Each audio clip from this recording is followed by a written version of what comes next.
Malamu bandeko balandi nakati ya émission chef débat ya mokona lelo na pesi bino mbote bolandi malamu o mabota mwabino merci comme vous le remarquez lelo na linga mon côté na deux invités na ngai ba intervenant ya mokona lelo toko solo la toko beta maima koleka na mboka na biso République démocratique du Congo na côté tozali na prophète Eka, Emmanuel Kambala, voilà, c'est mon invité. D'habitude, Domesson Noyambaye na chef de bas.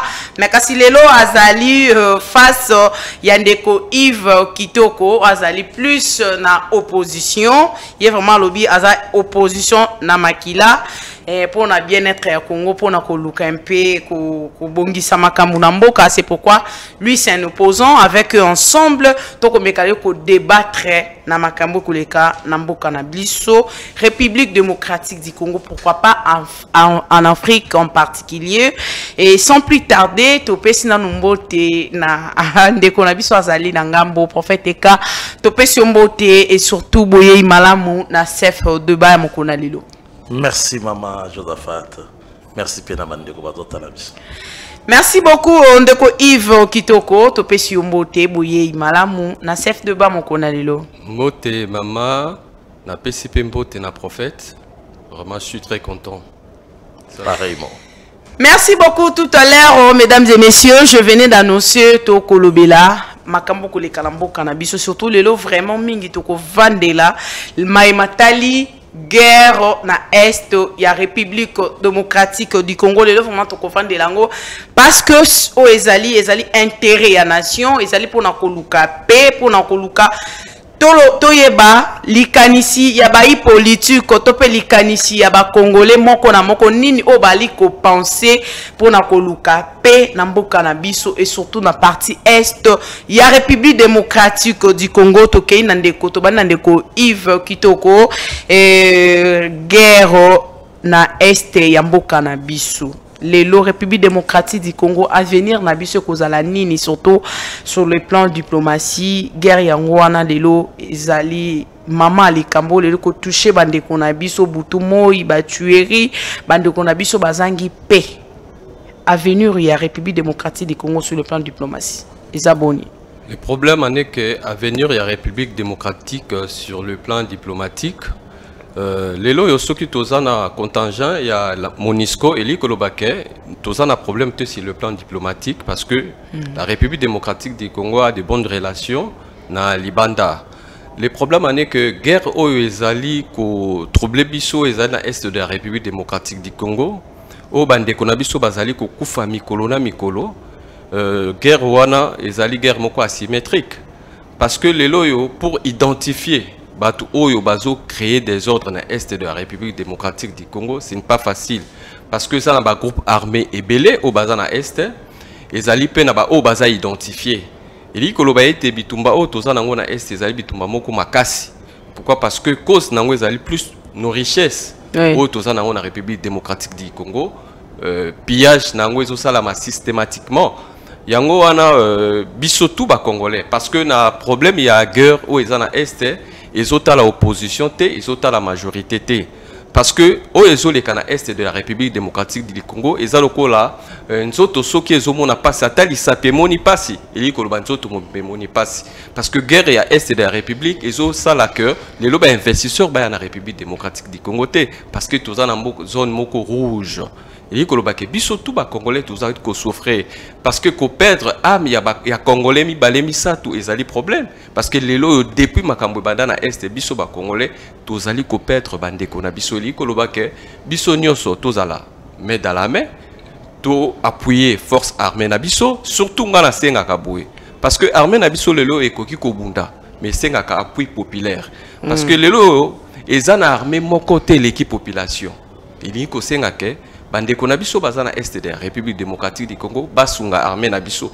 Pourquoi? Parce que trahison pezali na bande ko na biso bazali pe na est de la République démocratique du Congo. Bazo alimenter ba rebelle ou bazo boma pe bande ko na bango ba congolais.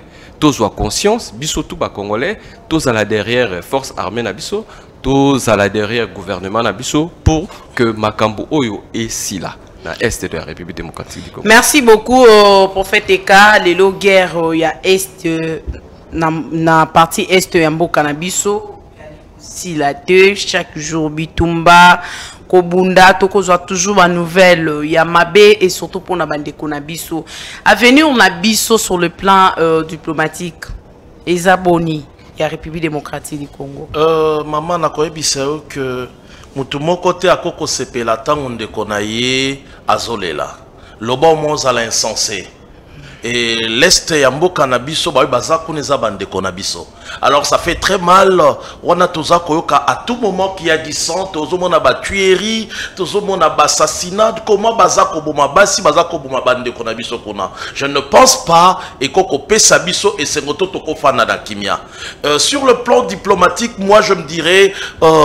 Kotala déjà bisona bande koana ya Rwanda malgré qu'il y a multi systèmes et autres travailleurs mais kuna ya ba sala ba belgérant mais moi ce que je sais ba Rwandais bande kona biso wana bisona bango photo katana et ko permettre biso to luka kocha ordre na kati ya contre wana. Il faut savoir une chose, Congo to définira Congo comme un paradis parce qu'il y a plusieurs, il y a des terres tellement fertiles, plusieurs richesses. Tozana 9 frontières au Kangamina Congo nabiso. Et parmi Bamboka Nyonsoana, au Komona, prenons par exemple, aux Uganda, aux Burundi, au Kutaka moins de richesses. Mais biso Congo kokuta 37 richesses au Ezana Katia Congo. Alors, Ezamboka Oyo et Komema et Belé na banvi et Komema beaucoup na bato koluka koya koyiba. Mais ce qui est important, il faut savoir que Congolais zakamute mamabete.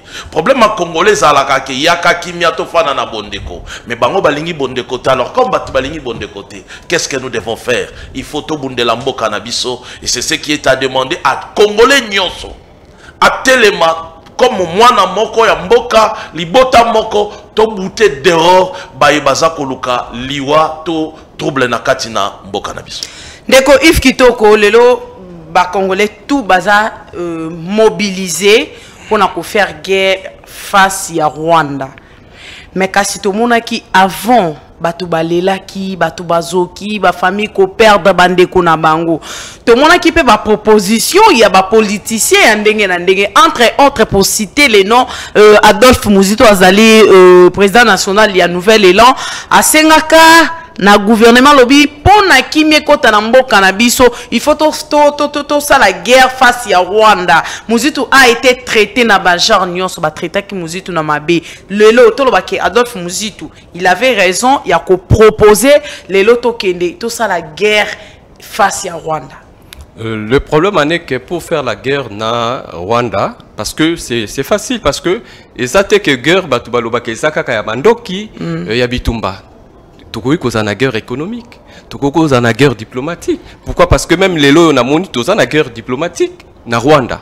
Ce que tali na ba réseaux sociaux biso tozolanda, bazui Varese ya Paris Saint-Germain, ba lalisi drapeau ya République démocratique du Congo, ba Congolais ba simbisi Kagame makila ya ba Congolais li kolobake guerre tokoki ko za na guerre moko diplomatique et guerre économique et lobby ndeko na biso prophète awa lobby ke na ba richesse o biso toza na ngona République démocratique du Congo soki lelo Rwanda vivaka eza pour na ba richesse na biso la République démocratique du Congo soki to lobby ke ba coopération sur le plan économique to kata même ba frontière na Rwanda et to wana to sala kaka guerre mais ya mandoki wana moi na rolinga yango te pourquoi parce que guerre ya mandoki ça demande beaucoup d'argent. En fait lui n'a pas précisé guerre à mandoki, il a parlé que de la guerre. Mais tant ya zoloba na koti na idée na été mais ya zoloba guerre fala loba ke guerre diplomatique, guerre économique, wana biso toza na capacité à kosala ngona Rwanda. Mais guerre ya mandoki moi je na conseiller gouvernement na biso te tokota na guerre ya mandoki wana oyo to luka na Rwanda parce que guerre esengaka beaucoup de moyens, beaucoup de possibilités. Pour Nangaï déclarer guerre na Rwanda, oui, on peut déclarer la guerre à Rwanda sur le plan économique parce que le Lopé na moni va suspendre ba vol ya Rwanda, compagnie na bango ya aviation. Le Lopé ndenge balingi ba ngana faut na utiliser ko tout malo bango na vous allez un peu dur.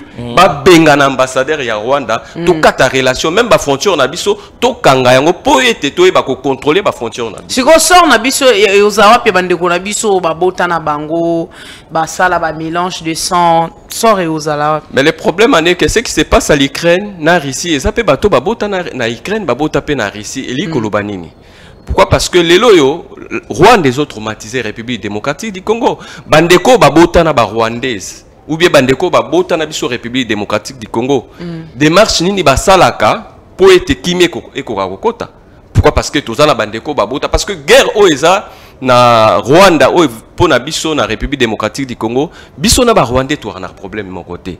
Ezali ne gouvernement ya Paul Kagame. Yende mutazo alimenter ba biloko na mais soko tali lelo yo soko ke na Goma ezali na ba jeune rwandais ba yaka kosala na ba hotel na biso awa esape na ba jeune congolais ba kendaka na Rwanda elikolo ba ke biso moko ba peuple toza na problème teza politique oyo ya Paul Kagame atie pour na copier République démocratique du Congo. C'est lui qui alimente M23 parce que les lois a koki ko niete parce que soko tali armée na biso et présenta qui déjà quelques militaires rwandais na bateni na bango.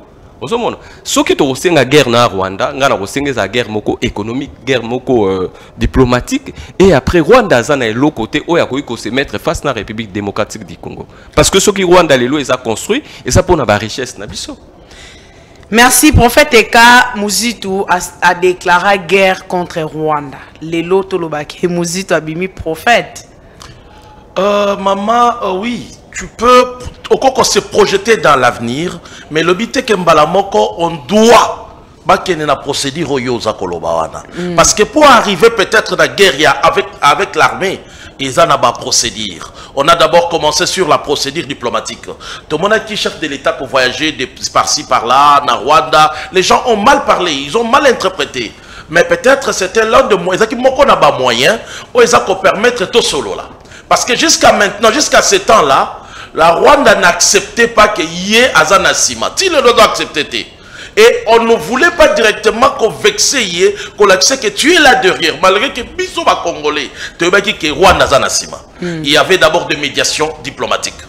Mais dans Rwanda Linga qui n'a pas été. Il y a eu même des propositions et Pesama. Oh, Biso Sotoboye qui pourquoi tendre la main à Rwanda?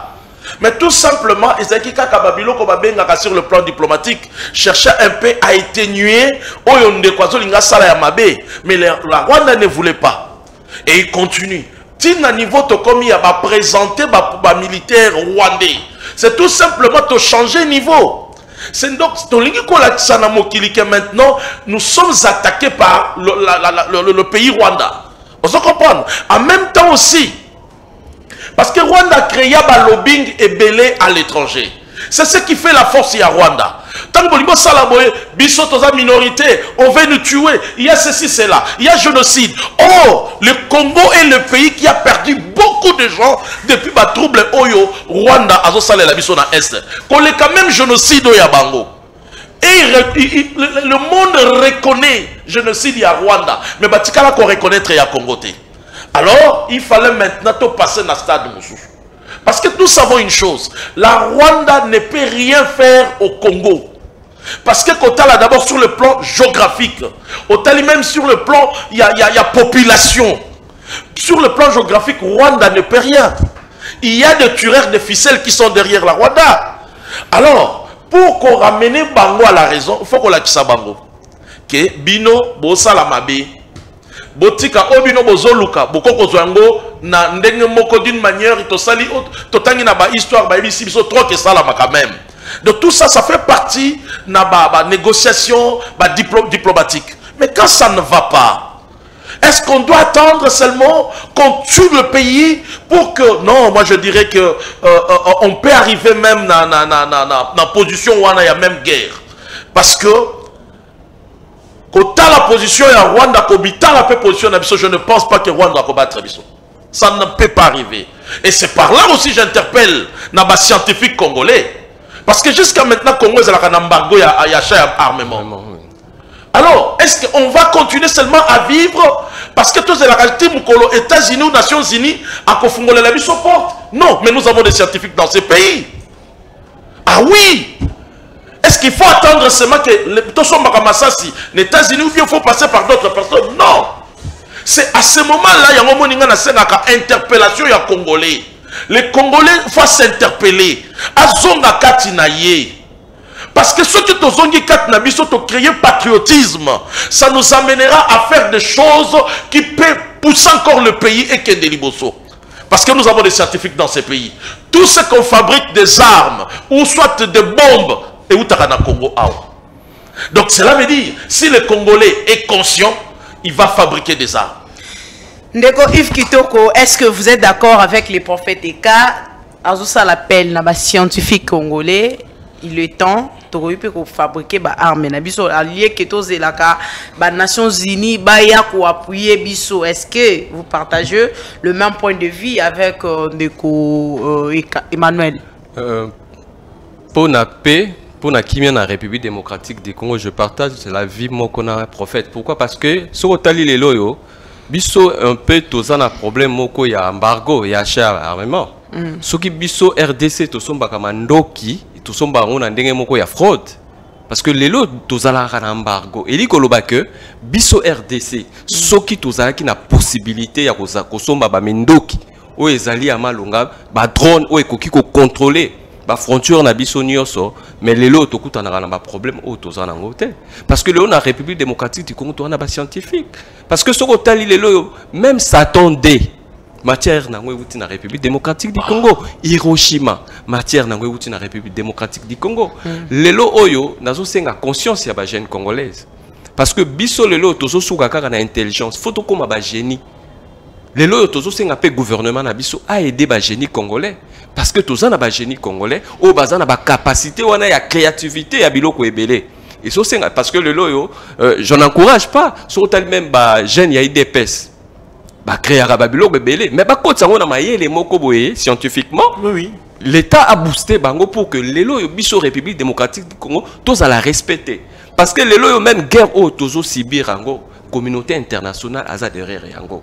Pourquoi? Parce que Rwanda basomba kaba mais République démocratique du Congo to somba mando kité lelo mboka na biso ba soda na biso ba militaire na biso bazobunda na ba mando kyakala o soki akena bitumba mando ke chauffer abwaki yango mais soko tali ba arme o ba récupérer kapa ba rebelle bango moko bazala ke tonner comment se fait-il ba rebelle ba kozana ba armement moko boya makasi bo il ko loba que mboka na biso pourquoi président de la République nazo senga parce que tozala na moi ba innovation toi ba ko soutenir ba jeunes congolais ba ko créer pe ba biloko pour biso moko ba congolais to défendre parce que même les lois ça rapace Congo to ko créer pas même boots ya ba soda les lois ça ba soda ming bazo bunda na est de la République du Congo bazo bunda na ba bouche mais tozali na ba cordonnier ba papa griffe il est congolais a fabriqué ba chaussures l'État a financé bango ba ko fabriquer ba biloko wana ozomona parce que je partage le même avis que na prophète parce que les Cambouya est quand tu ne partages pas avis na intelligence parce que débat il y a politique et débat des idées biso to été pour na contrer prophète mais to yé pour to c'est un plus pour que les Congo avancent les Congo changent parce que Congo to lali mingi les loba mboka mingi développé biso tous les cas qui Brésil, tous les cas qui Chine, tous les cas qui Afrique d'ici, tous les cas qui Bambo Kebele, les lots zongi dans les trous. Parce que ce qu'on tali université, hein, moko ezala kia wana kota sayot. Hein? Oui. Les lots bakangango et comment on a mususu. Pourquoi? Parce que même les lots na interpellé le gouvernement na biso. Na interpellé la baroma castosa na ba minéré mais les lots congolais même système éducatif n'a pas changer. Faut Congolais tanga ba minéré naé. Aye ba valeur ya ba minéré naé. Comment transformer nos richesses? Mais pas lingamote. Oui. Mais là on peut dire que quelque part ça manque une volonté de la part ya ba autorité na biso. Yango moni mama na lobaka sur le réforme éducatif. Pour na nini? Parce que les lots Congolais mi yebina noté. Congolais yebité quand est-ce qu'a commis Congo? Quand est-ce qu'à Botami, il y a Monica Congo, mais au plus, on a important à représenter, c'est histoire générale de Gaulle, Moulaï, comment le franc, comment Bakomi Bagolois, et ainsi de suite. Mais les vraies histoires congolais, les Congolais va bien goûter. Et c'est ce mot qu'on a moyen pour ils ont permettre aux Congolais de se défendre. Est-ce que Félix Tshisekedi va rouler était entre Museveni et Kagame? Entre-temps, Félix Saloba et ils sont nos frères. Museveni, Kagame, Baza, ba frère Nabiso. Exactement que l'homme va rouler Félix Tshisekedi. Mais je crois pas qu'il va rouler président de la République. Pour nous, est de la République.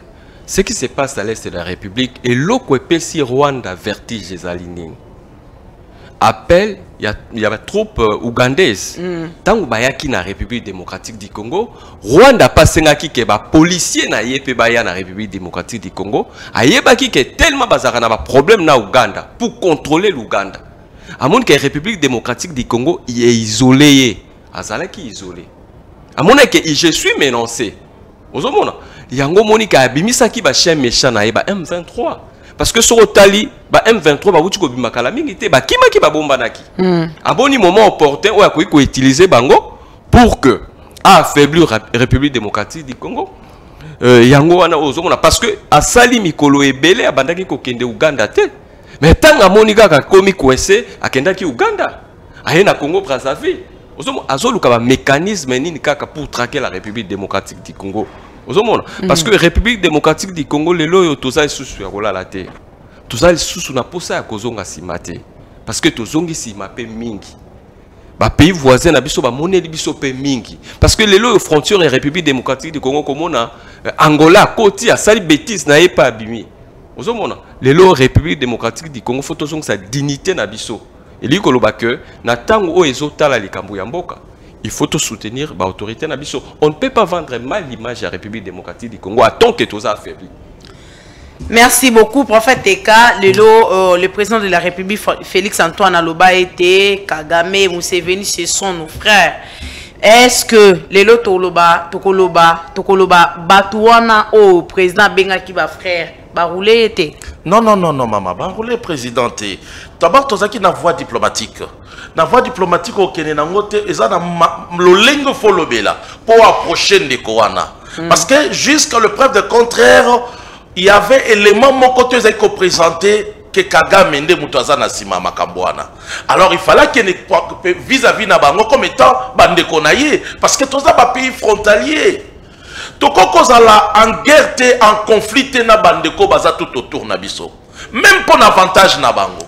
Parce que Biso toza plus de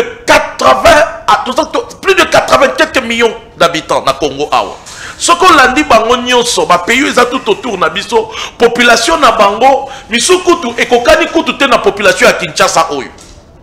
Donc cela veut dire sur le plan économique baza ba bénéficiaire en même temps sur le plan donc baza ba bénéficiaire na makambo nyonso ebele. Congo eza na plus de 2 millions et quelques kilomètres carrés. On s'en tali bamboka na bango nyonso eza moi mike mingi. Donc bazana esika facile ya bayaba est vrai eza na Congo. Mais une condition, il faut bayana ndenge moko légal. Alors le chef de l'État fala kende a présenté bango à vendre Congo na ndenga bien. Alors tant bino siko bo présenter idée ya mabe, c'est à ce moment-là, il est pas au lingala que sabino que non voilà. Na bimission na kroki na yo po ozaki okosanga. Pourtant on soit attaqué ndoki, il faut à mesure ya ko démasquer comme il y a solo kazandoki.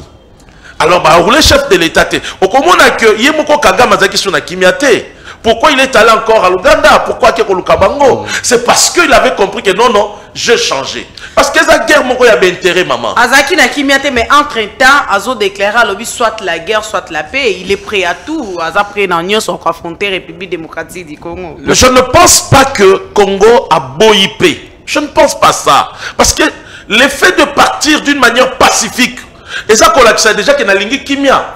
Congolais, azalaka peuple hospitalier. Congolais, azalaka peuple religieux.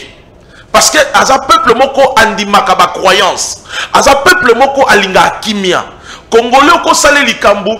Akzongi saka penza mabe na mabete. Parce que sa nature na yete. Akroyaka na divinité. Alors, bolamu wana, c'est ce qui montre à d'autres que toza naïf. Or, ce n'est pas ça le cas. Ndeko Yves Kitoko, Kagame à l'obiété, il est prêt à affronter Bino. Soit si vous voulez la paix, à qui na paix. Si vous voulez la guerre, à qui na guerre. Vous savez, c'est pas parce qu'il s'est senti qu'il a commis un peu dans souka ou encore il cherche à créer une stratégie encore pour multiplier les efforts pour affronter encore la République démocratique du Congo. Maman, Moutou Azali affaibli, Andi Marate Azali affaibli. Aozalara a un discours que Azamakasi, mais pourtant il est affaibli. Ozomona discours ya Paul Kagame za lokola Moutou akwe na vélo mazo se kakaka. Lelo déclaré la guerre avec la République démocratique du Congo. Ce qui paie biso République démocratique du Congo tourna pour ça ya kimia kutukoleka Paul Kagame. Pourquoi? Parce que Rwanda a construit la République démocratique du Congo ti lelo yo na hymne na biso toyemba ki nous bâtirons un pays plus beau qu'avant, mais lelo yo tozozonga dans le trou. Donc biso ne République démocratique du Congo tourna pour ça ya kimia parce que ben industrie est na République démocratique du Congo batuba ba ya ko investir na République démocratique du Congo. Paul Kagame a na pour ça ya kimia na République démocratique du Congo te parce que bi que so kimia côté na République démocratique du Congo bango su ba ko vivre te bango su ba ko copte.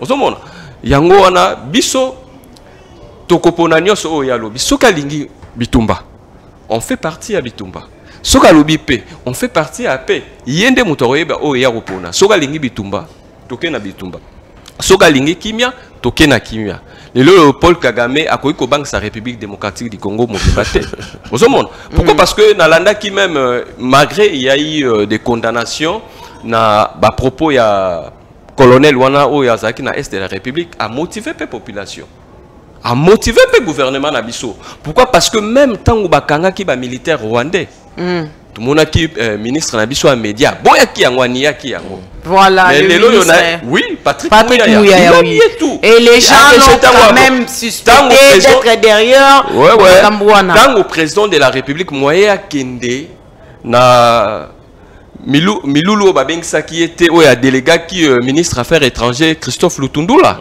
Bon monaki discours à Christophe Lutundula, c'est qu'il a dit.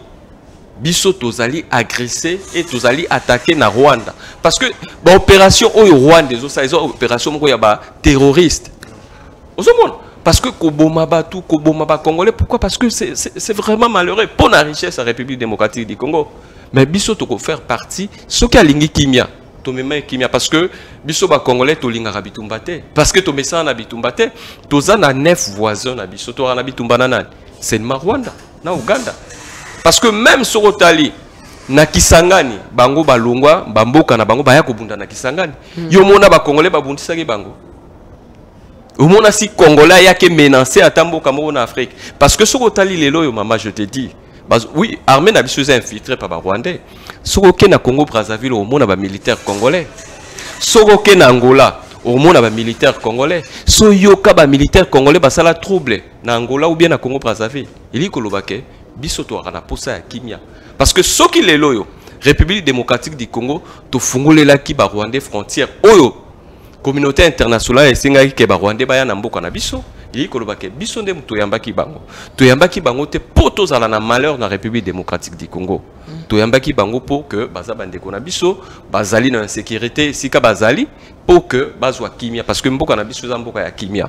Ce qui Paul Kagame alingi bitumba to kende na mais lelo automoni ambassadeur rwandais Vincent Karega Koboya ko se présenter lelo na ministère des Affaires étrangères na biso ba bengiye plusieurs fois il a même refusé mais kasi mutuna autre kende un peu toko ça un peu bref par rapport à la question tout le monde Vincent Karega il a été expulsé en Afrique mais biso quand même toyambai na boboto et puis il se déclare jusqu'à preuve de contraire que il est 50 Congolais. Refi wana ezalite komeka ko tenter gouvernement na biso tondengeni maloba et pas yandeko Yves Kitoko.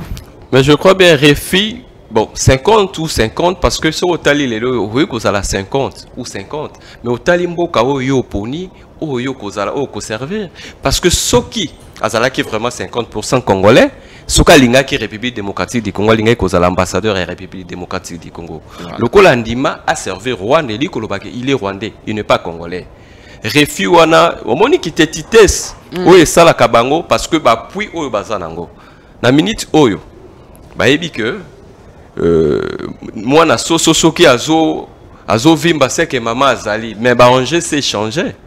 Ozo mon a ba enjeu si échangé. Ce qui otali lelo yo qui te titesse ou bien aboyi qu'on se présente, je crois bien, ce qui aboyi. Option autorozo à refouler à zonga na Rwanda. Parce que option monsieur exacte. Parce que ça la tétite na République démocratique du Congo. Parce que c'est lui qui représente Rwanda. Il aime toujours présenter Rwanda. Ce qui te montre que tu as un problème na Rwanda. Donc ben ça est pour éclaircir sur le plan voilà même un président na Bango Lobaki que tout pour une option il y a paix ou bien il y a guerre. Yende mutaroye ba kofungole la biso ba congolais mais moi toye ba soki to kopona nini parce que ceux qui a boy ko se présenter na affaires étrangères normalement faut pas expliquer il faut pas refouler.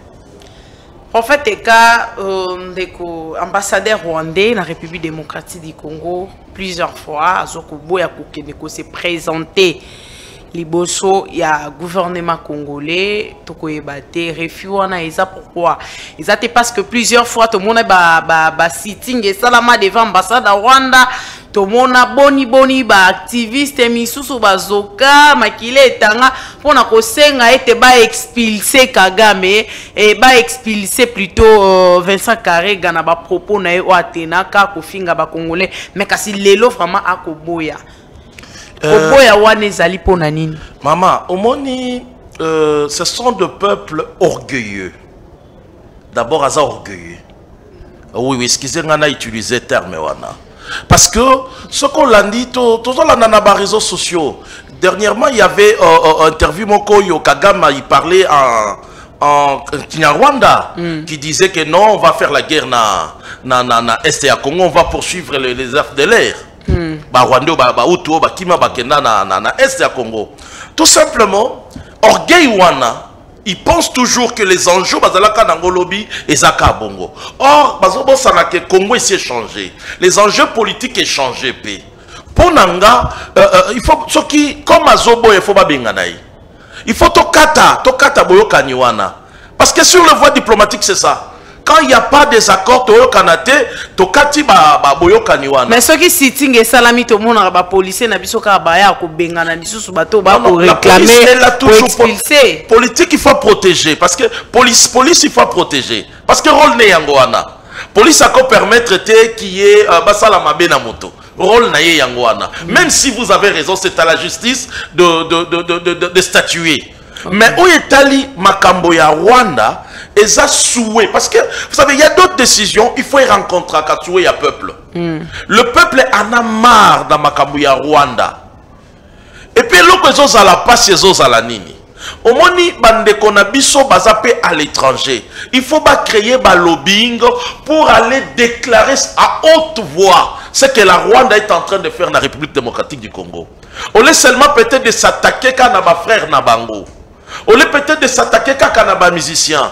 Or, le bureau il y a les Nations Unies, le bureau il y a l'organisme international à Minene, et ça aussi à l'étranger. C'est là où ils doivent aussi aller parler du Congo. C'est là où ils doivent aussi faire des marche. Neti, Zwaneti rencontre Oyo, ceux qui basali makambo au peuple à Sepeli Nangote. Que Bazouaka ambassadeur Wanazala. Ça c'est craché sur la mémoire du peuple congolais. Parce que Azob la Tchabino déjà que non. Il y a ça pour ce que son président a dit. Mais qu'est-ce que son président dit à Kinyarwanda? Qui va faire la guerre? S'il veut la guerre, moi je dirais, le peuple congolais est prêt. Maman, obi mboka oyo eza mboka ya elaka. Eza mboka oyo nzambe apesa makambo ebele. Tala eza au hasard te. Oyebi mukolo bazo kata Congo. Ezalaka na koko na biso moko te. Azalaka na conférence de Berlin. Ezaka na ndeko moko te na ba leader na biso moko azalaka. Ti bazo dénombré bazo kata Congo, personne n'était là. Mais nzamba salaka ke Congo ezalaka munene lokola continent boui. Au moment où le blanc là, tous ces gens là, ils cherchaient des intérêts. Ils pouvaient dire non, tokata ndambo to bakiselango parce que ba portugais baza koto. Tokata ndambo to bakiselango koto parce que banani bazabo. Mais non, tout s'est retrouvé au Congo. Et puis bah mon dit que Congo est kabwana déjà yangomo. Congo est katana na lolenge na ngone nzamba salango na bibali. Donc je ne pense pas que quelqu'un peut venir et faire quelque chose à continuer éternellement na katia Congo sans qu'il y ait la main de Dieu. Dieu va intervenir. Si Kagame veut la guerre, moi je dirais à Koutanana Nzamba ba Congolais. Parce que les Congos Zambo Kapamba te maman. Merci Tolobeli un peu guerre il y a Est de la République parce que c'est vraiment de l'actualité qui touche tout Congolais vivant à l'étranger comme au pays. En tout cas, ils ont concerné Congolais. Nous sommes tout changé dans un peu chapitre. Parlons maintenant sur sortie officielle. Il y a ACP au Ezali Kokumba Makalamwa Mboka Gentini Ngobila, le gouverneur de la ville-province de Kinshasa, que je salue. Les lots, le gouverneur a ça qui sorti officiel. Mais qu'est-ce qui justifie aujourd'hui tout n'a pas effigie, on trouve de l'autre côté Ngobila, de l'autre côté le président de la République Fachi. C'est pas une manière il y a ko flatter, si je peux dire, ndeba congolais balobaka, ezate ko luka ko flatter et puis et l'autre Kamusibiso après sortie officielle quelque temps, on nous apprend que il y a eu bimbongo na kata bureau, il y a hôtel de ville par ses gardes proches au baza tisuko ba mona na te ba luka bango ndeko Yves Kitoko analyse ni lecture ni no conseil la biso na likambo wana. Bon, merci maman pour la parole.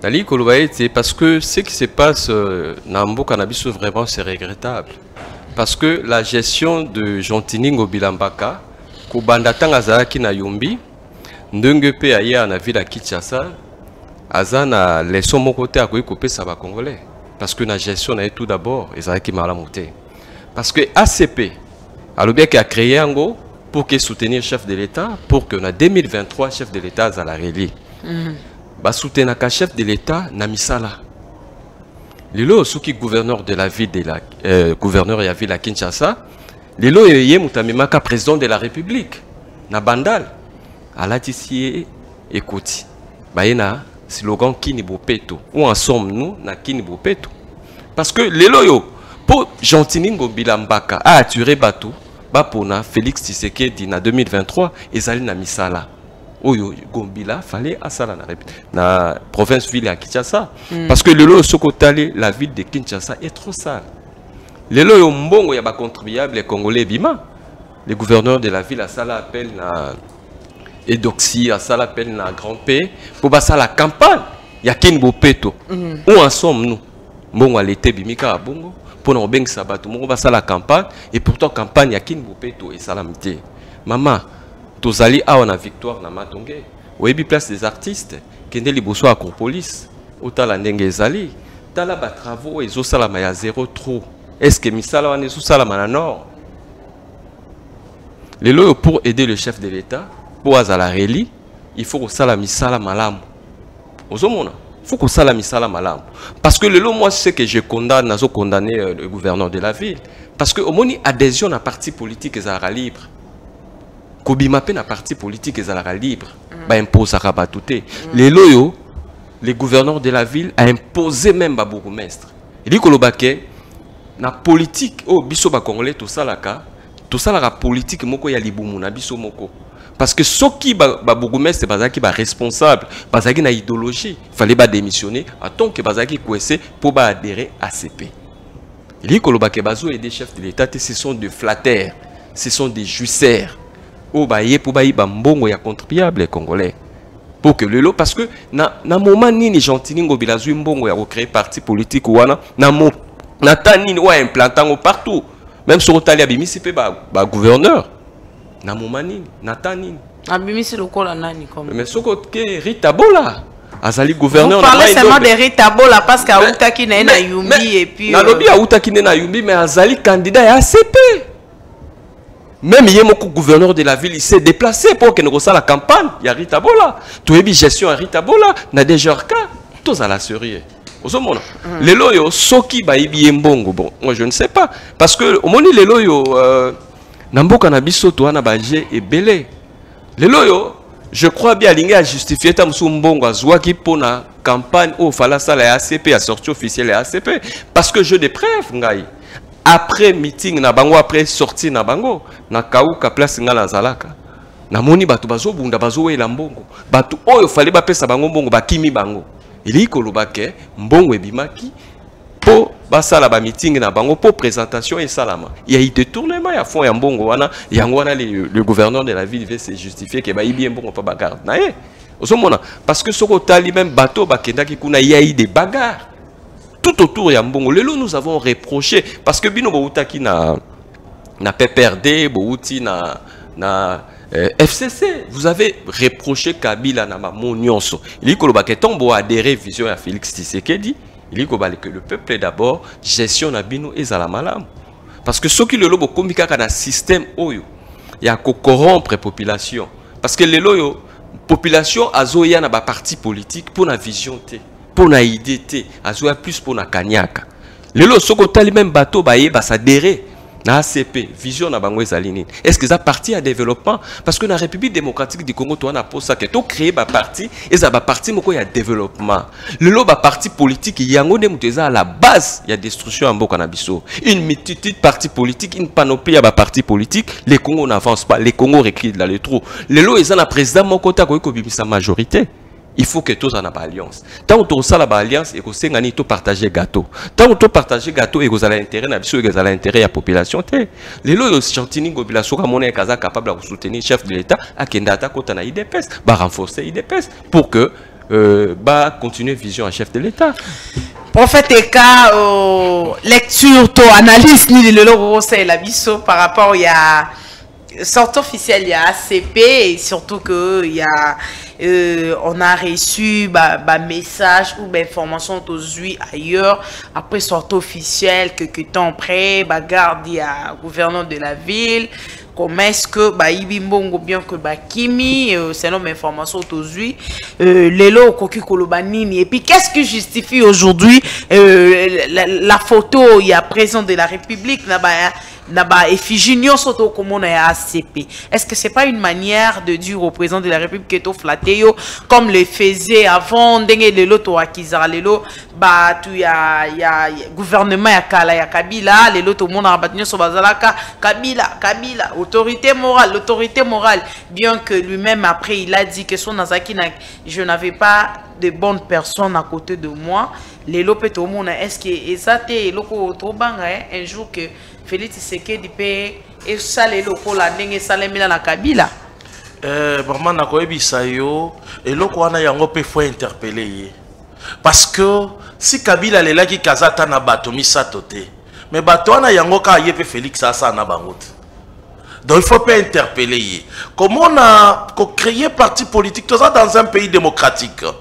Donc chacun est libre, il y a que ça la parti naïe ou bien quoi adhérer na parti politique au yalingi. Mais ce qui étonne les aka que koyoka netindengo zo ba ke mbongo ba yibi mbongo na bureau ya c'est l'homme information. C'est l'homme information oui. Voilà. Ba yibi mbongo. Moi je bénis le Seigneur parce que procureur de la République il faut se saisir nango parce que Congo ils a besoin biloko belé tongama. Tu sais to futa kambongo ya ba parking mais to sakana parking te. Donc ce sont des choses que tout ça besoin Congo la telambasika. Or Kinshasa bopeto ezali ko créer pe ba parking ba chauffeur bazana bisika ya ko garer oh lelo bazana ngote to baki zéro libulu mais il y a encore plein de maboulou mais ça nous montre que to fandi suko totala partie salami to beteli ngo maboko mais totali nga la mona kipe na nzela na ver kimwenza na moni bato bazoka bola ba mbongo ba tricot ba balati ba tricot na ba effigie ya chef de l'État bon c'est pas mal mais au moins le procureur il faut luka yeba mbongo wana esali ba effigie wana to sali to mikina nous ko sala un peu calcul stade na biso ya martyr ekotaka 80 000 soki bato batondi eza 120 000 admettons to chaka 80 000 mutu bayaki t-shirt boko ça coûte combien alors tout ça la calcul à t-shirt boko wana multiplié par nombre ya bato parce que bangonde bayaki donc cela veut dire mbongo wana so ebimi 100 000 siko tozui ba transport na bango to mituna sikoyo 100 000 wana ebimaki na compte nini parce que il faut traçabilité zala pour baboya makambo mbongo efana na bandako ya bato c'est là aussi il faut bayeba mbongo wana bimiseli yango wapi et mbongo bakaboleli bato wana ebimi wapi. Ça c'est un de deux. Mongo ba yibi wana parce que tu yibi que l'État n'a biso aboya makambu ya ba compte ba comment chaque service ya l'État ezalaka na compte nango sike ke na converser mbongo. DGR Kazali, DGR Dazali. bon mongo wana o se retrouver na kati ya bureau wana et comme ki kuna ndenge nini, c'est là où le procureur il fait ça la biso esengo pour tout ça na besoin mboke tambola. Il y a le bela ki biso kini bopeto mais so bimika na victoire à maman, je te dis la première des choses dans la parking te. Mais ce qu'on l'a dit, chauffeur n'a pas foutu à mon parking. Ce qu'on vous a parking, quand on va ailleurs, au monde qui est garé, parking est sali. C'est moi qu'on a moyen qui peut aussi faire beaucoup de recettes dans le gouvernement Nabiso. Mais vous prenez de l'argent sans parking, mais aussi un bon parking. Et c'est escroquerie. Donc quelque part, pour moi, je dirais, et ça lui peut malade, et puis si peut procureur. Porte ya aluka yeba et c'est comme bon walite zokende. Donc vous êtes contre mbongo na ndenge bimaki maman donc vous trouvez très louche. On ne sait pas d'où sortir cet argent. Maman nga na yebi que mbongo nyonso le pone bima ya traçabilité parce que lui c'est un homme d'état. A sali parti. Gloire à Dieu parce que tu es dans un pays démocratique. C'est pas mal. Mais dépense ouana, il faut quand même te mbongo outi wapi. Si ce sont des partenaires, il faut les tailler parce que ça doit gérer mbongo na biso ba congolais. Et puis be Fiji à chef de l'État. Moi je dirais au chef de l'État, il faut ayeba Kabila viva qui peut babiloko yo. Il y avait plein de gens bazako ba kakayo mais à la fin de compte mingi bangoana. Lelo si on n'arrive pas à rencontrer vraiment le peuple n'arrive pas à trouver son souhait na bato union sacrée, c'est parce que mingi bayeli kaka pona ba santé financière na bango. C'est pour cela qu'ils n'arrivent pas à donner réellement, à arriver à extérioriser même vision à chef de l'État. Maman, le chef de l'État a une bonne vision. D'abord, Ezali, qu'on prenait sur la justice. Congo est la telambasika. Mais ça demande aussi des gens qui ont accepté l'idéologie. Mais batongo ezaka bato ya kizobazoba. Alongo le lambo ala telamba busoso. Ce sont ces mêmes méthodes-là que yangoye pako atala parce que muto ala te Fiji. Non, c'est quelque part faux. Nabaz azali zobate. Ayebi yango. Ndego Yves Kitoko, prophète Ekalobi était chef de l'État, a une très bonne vision.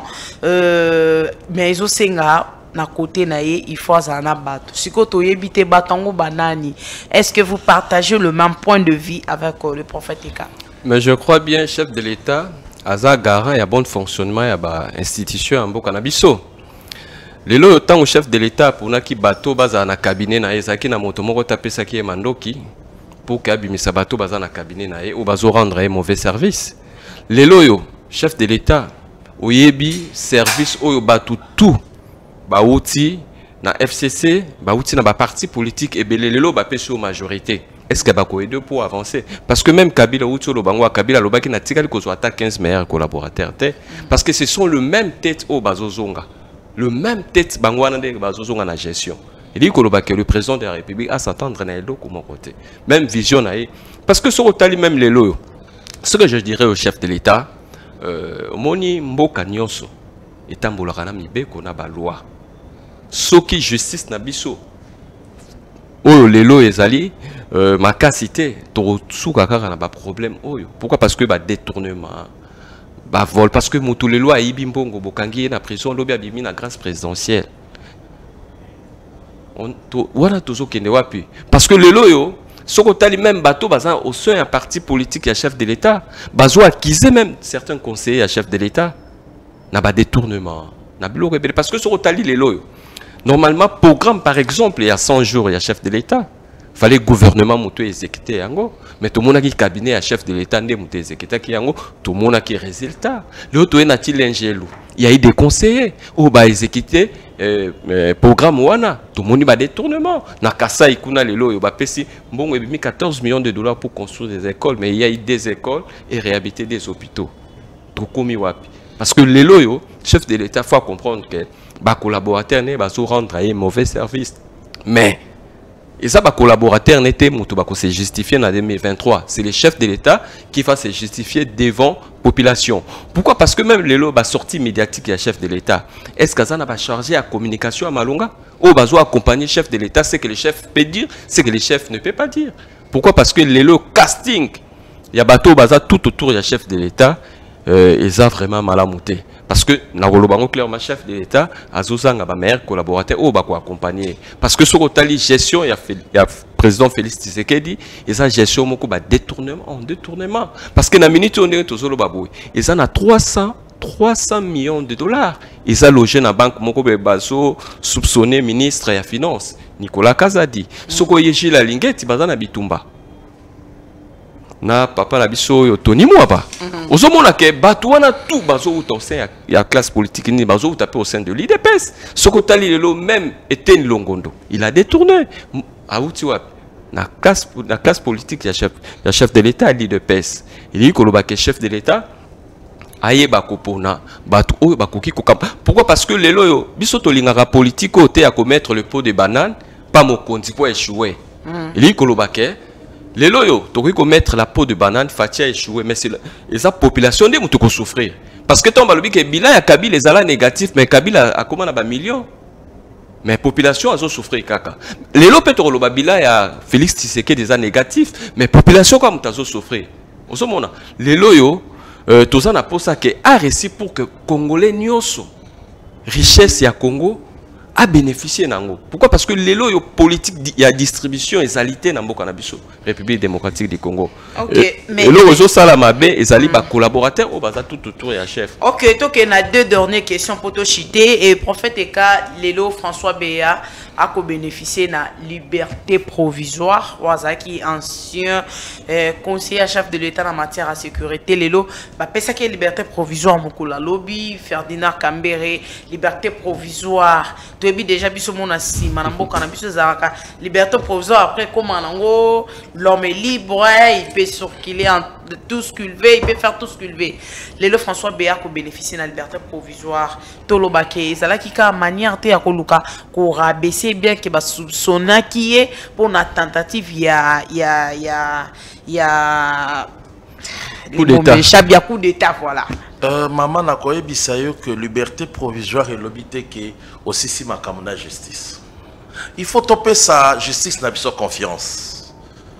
Parce que ceux qui biso moko tondimi justice n'a bisoté et ça n'a pas tout qu'on dit mayangote. Mais quand la justice n'arrive pas vraiment à faire des choses calculées, est-ce que faut topper sa moka confiance? Faut que biso ka justice n'a biso za lelo bakangi Josephat pour nelo ko boye après demain on maman Josephat justice est qu'on rencontrer soué na yoté. Justice il faut interpréter la loi. Ce qui n'a pas loi wana et arrivé que Moutouana se retrouve dans yangote, justice a incapable, il va interpréter, il va exécuter sentence naïe. OK. Oyebi lelo justice a statué en fonction de la preuve. Ce qui est zate, lelo tozo mona et belé na ba innocent bazo se retrouver dans la prison. Parce que bon un élément représenté yangote, justice a ko sala mama moli moté. Justice a kola na mibeko ndenge za kolobela. Na mibeko ndenge zo lobela yango akosala. Na yebi ke oyebi mboka soki elinge kende liboso esengeli nango to sa mibeko. Soki lelo ba accordé na François Béa liberté provisoire et sa justice na biso. Parce que jusqu'à maintenant moko taza un élément oya kolobake a condamné nango François Béa. C'est la justice ou ezwa qui est, c'est la justice on est monique non, il faut payer liberté. Alors, mais liberté provisoire, et le but que tu as, et si l'hyponayo, aussi si ma kamna justice, bako ko doit opé lobby. Bako ti kopé na liberté provisoire, or les pièges pe bachelio. Donc, topé sa confiance. Au moins, il m'a bien abisso ba congolais à la canine, maman nangai.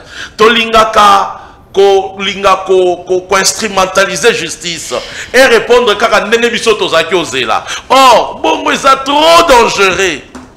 Donc, c'est ce que moi je peux dire. Maman, tu peux sa confiance dans la justice.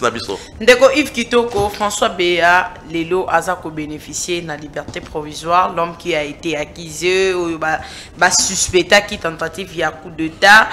Lelo a bénéficié de la liberté provisoire. Ferdinand Kambere, plusieurs fois avocats, la liberté provisoire. Mais enfin, a bénéficié de la liberté provisoire. L'article de nos conseils la biso par rapport à. L'arture par rapport à la liberté à François Béa, moi je dis, et là on a s'attendait qu'à Nayango. Pourquoi? Parce que j'ai eu des discussions par rapport à coup d'état. Parce que il y a un civil, il y a un militaire. akoki kosala coup d'état te parce que coup d'état ezalaka bamilitaire moto basalaka yango oyo ya bacivile babenga yango putsch eliki koloba ke ntango ye akizaki asala coup d'état eliki kolobaka azalaki na bato bazalaki nsima na ye ofale basala coup d'état parce que moto akoki kolamuka ye moko te na ntongo alobi ke nasali coup d'état il faut azala na bato baza tout autour na ye ofale basala coup d'état mais toyokaki bakangi bagénéraux bakangi bato ebele mais totikali komona esika basambisi bango te eliki koloba ke ntango justice na biso epesi ye liberté provisoire eliki kolobaka eza na baelema oyo ke bakangelaki ezalaki te ozomona topesaka père moko confiance na justice parce que lelo tokondana pe justice na biso soki esali musala mabe tokondana yango soki esali pe ya malamu tolinga ko sepela na justice ya mboka na biso te pourquoi parce que lelo eloko ngala lingi boye ete totekaka pe image ya malamu ya mboka na biso pourquoi parce que Congo eza na posa image nango etekama malamu parce que pona ba investisseur ba na République démocratique du Congo soki pe lelo ba guegueur na biso ok fallait tout solo là na ba matinée politique na biso na ba salon na biso ya vieille puis to koyi koleka nango su na ba etando inene ike na lingala etando ikete pour que le loyo bato ebele bazolanda biso libanda toteka image ya mboka na biso toyebi ke justice ya mboka na biso ezali na ba faiblesse justice c'est ça le moussa malam to encourager yango pourquoi parce que ba investisseur sérieux ba koyi koya na mboko te justice eza malunga te soki justice eza mabe ba oya te il dit que le bakendenge ba libérer François Beya moi pour nangai selon analyse nanga ezaki ba guerre ou ezaki kaka tout autour entourage à chef de l'état balinga ki kaka ba écarter François Beya yango ba créer là qui est dossier wana mais jusqu'à présent totikali ko mona te ke ba biso François Beya ça qui coup d'état bazalaki nanani non bref, vraiment, tout ce que merci beaucoup, chers internautes, chers téléspectateurs. Je crois bien nous sommes arrivés à la fin de SAF Débat pour aujourd'hui. Mais avant de nous quitter, parole na prophète Eka, là un peu bref, et puis Tokoya et pas Ndeko Yves Kitoko pour conclure pour aujourd'hui. Prophète Eka. Conseil ni no kopé salé na ba Congoman ba kolanda biso au niveau diaspora et puis toya ndeko Yves un peu bref parce que on nous signale déjà que il est en photoshité. Elo na kosenga na bande kona biso bazali banda na bazolanda biso ezaka tolinga mboka na biso. Lelo nazo sepela mingi na kota la image ya Ukraine. Lenge ba ukrainien ba sangani na un seul corps pour na kobunda na Russie. Et c'est cette même idée que nous avons na bande konabiso. Congo est un moko. Ba régime le kaka. Mais Congo est le kate. Donc ceux qui toko inana pona excusez, toko inana pona président ou soit opinion politique moko et kozala to cracher sur mémoire ya Congo. To linga Congo, to sunga Congo. To loba malamu pona Congo. La Congo. Bino bandeko bozali banda. Le moment est là maintenant. Parce qu'il va présenter bino ba preuve que l'armée rwandaise est derrière le terroriste M23. C'est le moment maintenant, il y a bolo belayango, na ba représentativité, il y a banini, il y a ba droit de l'homme, il y a Nations Unies, par-ci par-là, dans Londres, c'est ka bozali. Parce que bato anande, bazalaka na sima ya Rwanda. Pour soutenir. Donc c'est ce que moi je demande à mes frères, même ceux qui sont ici, de émettre ma pensée positive pour Congo Mbokanabiso et je sais que beaucoup de choses vont changer. Ndeko Yves Kitoko, lelo bana ba Congoman ba kolanda yo nini lelo Congola ko retenir ton conseil ni ko pesa surtout dans le Cambo Italie ko luka pe na est ya République démocratique du Congo. Il ne faut pas attendre ce que le pays va faire pour toi, plutôt ce que toi tu vas faire pour ton pays. Et aussi, les jeunes congolais, tous ont conscience. Pourquoi? Parce que toi, appliquer politique, moko ya participatif. Parce que les lots, ceux qui congolais, tu participes à la politique, yambo kanabisote. Tu aides à kambo kanabisote à avancer.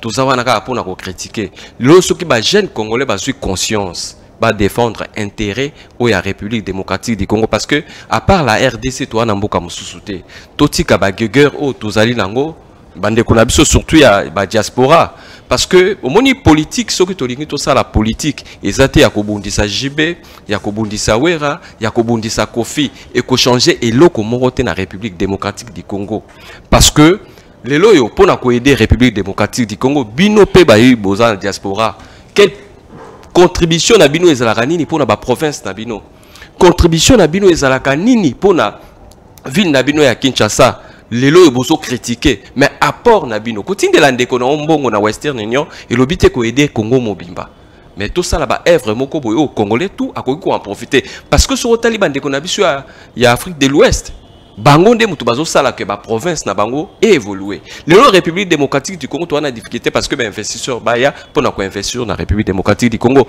ezali ko senga na bino pe lokola mboka na biso ezali na zone rouge ezo senga bino ba diaspora ya Congo pour ya ko investir na République démocratique du Congo na agriculture na élevage na pêche Congo ko avancer au lieu que biso ba congolais tous ala ba guerrier moko ezanga tina lelo to soutenir biso union sur force armée na biso pour que paix et son à la est de la République démocratique du Congo. On ne peut pas parler Merci. de développement sans parler de la paix. Merci. Merci beaucoup, chers amis. Je pense que vous avez suivi. Ezaki Bongo, Tozaki Lukape et Zonganambo Kanabiso. Merci beaucoup à mes deux invités, Prophète Eka, Yves Kitoko, pour votre disponibilité. Tolobela Ouetali et Kolo, affaire à Congo, Zéanga, Yayo, Yabiso Nyonso, mettons-nous la main dans la main. Enfin que tout Luka qui m'y a je dis un grand merci à toute l'équipe technique de CEFTU Télévision, Congo France Télévision. Je dis un grand merci à la personne qui était à la régie, Christian Kenzo. Je vois Jack, je te salue. Merci. Nandenge Bolanda qui sont de partout. Je vous attends et surtout continuez d'être branchés sur nos antennes. Vous ne serez pas d'ici. Et surtout abonnez-vous massivement sur notre chaîne YouTube 3W Congo France. Vous ne serez pas déçus. Merci à vous tous qui étaient derrière la caméra. Je vous aime bien. D'ici là, portez-vous bien. Merci à nous revoir à la prochaine. Bye.